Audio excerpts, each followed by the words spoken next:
3 tahun atau 7 tahun, tahun 70. Dan rukun negara agak penting saya rasa. Kepercayaan kepada Tuhan, kesetiaan kepada raja dan negara, keluhuran perlembagaan, kedaulatan undang-undang, kesopanan dan kesusilaan. Saya ingat, saya di sekolah rendah, mungkin sekali seminggu kan ada assembly kan, itu dinafaskan itu rukun negara. Kadang-kadang karena suruh angkat di tangan.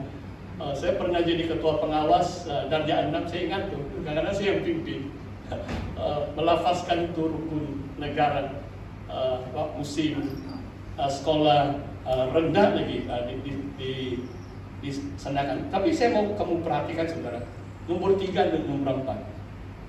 Saya kagum juga dengan Malaysia, sebab 2 kali perlembagaan itu adalah undang-undang kita yang tertinggi. Keempat, kedaulatan undang-undang. Macam 2 kali kita ini warga yang menuruti hukum. Jangan tidak menuruti hukum, sebab dalam rukun negara mengatakan keluhuran perlembagaan, maksudnya itulah menjadi asas atau dasar sebuah bangsa, sebuah negara, dan undang-undang itu berdaulat. Kita patuh dengan undang-undang negara.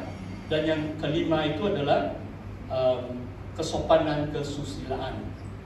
Dan saya rasa kenapa saya sengaja sebut, kita tengok saja di bawah di CKS Mengkatal, kadang-kadang semakin jauh itu kesopanan dan kesusilaan kan? Bolehkah kamu taruh itu tempat parking kursi-kursi sana? Mana boleh, mesti garis kuning lah, bayar dulu di BKK.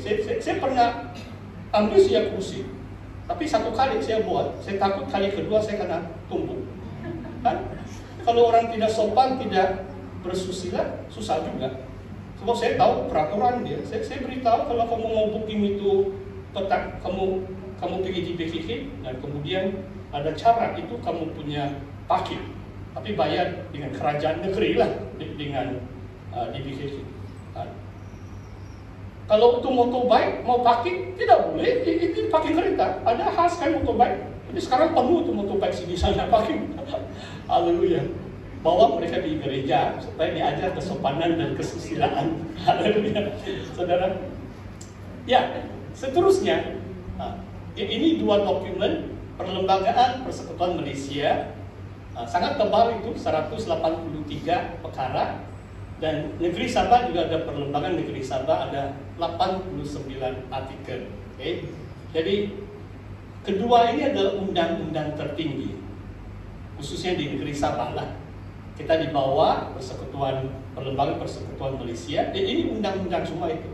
Apa peranan raja, perdana menteri, peguam besar, termasuk 40% hak Sabah dalam perlembagaan Persekutuan Malaysia tercatat.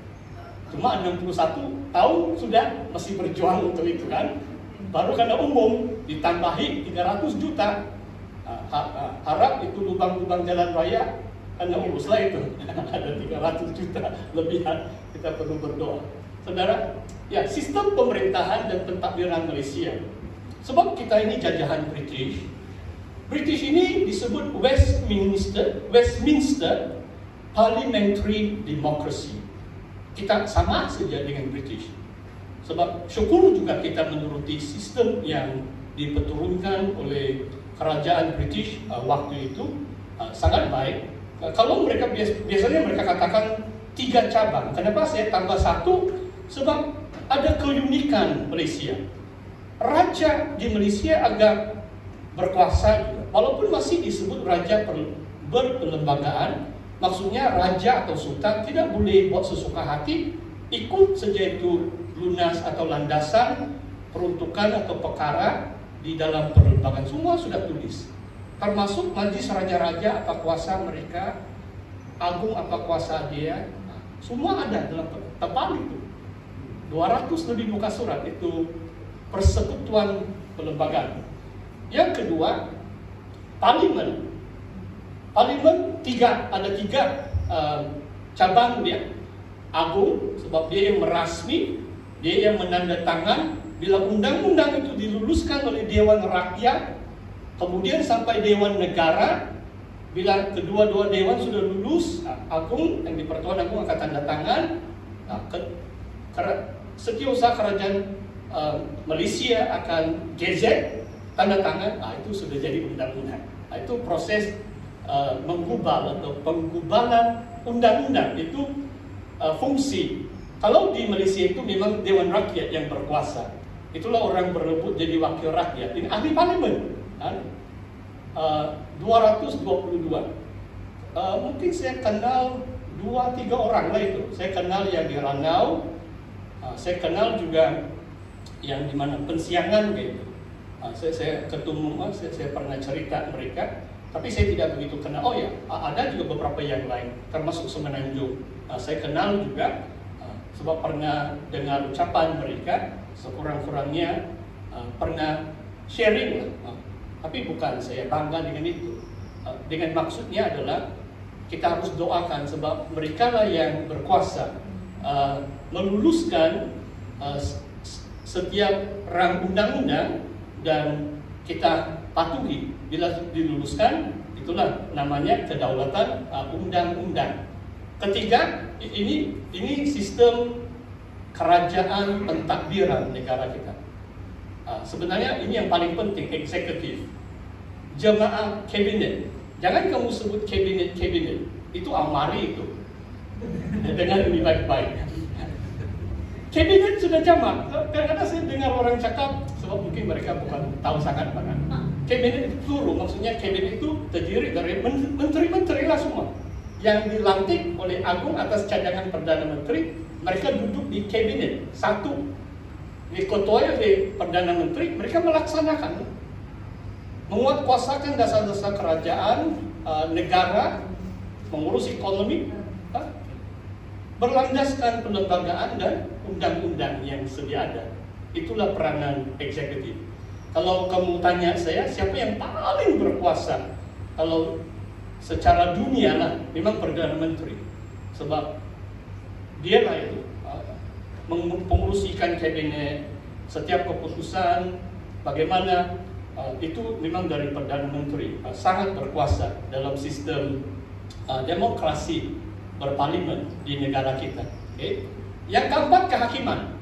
Dan kehakiman ini pun tidak kurang pentingnya. Sebab kalau ada isu-isu pertikaian di antara rakyat dengan kerajaan atau sesama rakyat individu, kita boleh bawa, kita boleh saman, ataupun kita boleh membela diri.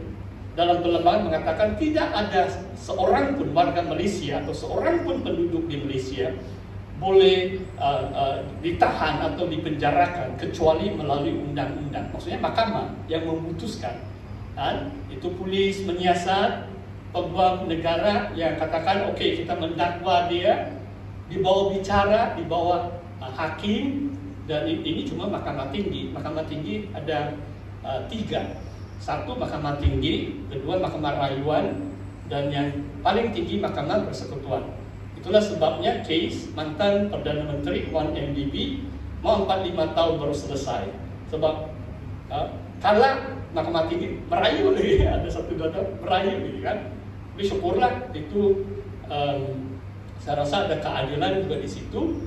Dan sekarang kita masih berdoa supaya keadilan itu terus dilaksanakan. Sebab dia sekarang memohon pengampunan 100%. Dan Agung ada kuasa untuk mengampuni orang yang bersalah, yang dipenjarakan. Alright, so mungkin ini secara singkat. Okey, sekarang sedikit statistik San. Ini perkongsian Hari Malaysia ini, supaya kamu lebih memahami. Kecil betul itu huruf. Saya kembali berkhidmat sebagai peguam tahun bulan 2 Februari 88 setelah selesai studi saya. Saya sudah cerita tadi 86 pun saya balik cuti 1 minggu karena pilihan rakyat sejak. Haleluya. Kalau Tuhan tidak panggil saya sebagai pastor, memang saya politik sudahlah itu. Tapi saya tidak pernah masuk politik dalam 30 tahun sebab setia kepada panggilan Bapak. Ya, haleluya. Coba kamu lihat beberapa perangkaan di sini. Kalau suku Kadazan Dusuna yang sebelah kanan 19%, tidak sampai 20%. Kalau campur dengan murut pun, so biasanya kita ada istilah KDM kan, kadazan dusun murut kan, baru 20 lebih sedikit peratus. Kalau campur bangsa Cina pun baru 7% lebih, dekat 30%. Ini bancian perangkan yang terkini. Dahulu kala 90-an, kalau ikut bancian penduduk atau demografi negeri Sabah, kalau bangsa Cina bersama kadazan dusun murut, majority 50%. Maksudnya kadazan dusun murut sama Cina semakin kurang. Walaupun ada sedikit peningkatan, sebab kalau ini saya bicara sensitif juga ini soal kaum, saya bicara tentang kaum saya sendiri kan. Kenapa kaum Cina semakin kurang di Sabah? Sabah yang paling sedikit orang Cina, paling sedikit. Sarawak jauh lebih ramai, 20 lebih peratus negeri Sarawak bangsa Cina. Kenapa? Satu, tidak banyak anak. Ada keluarga Cina tidak mau anak.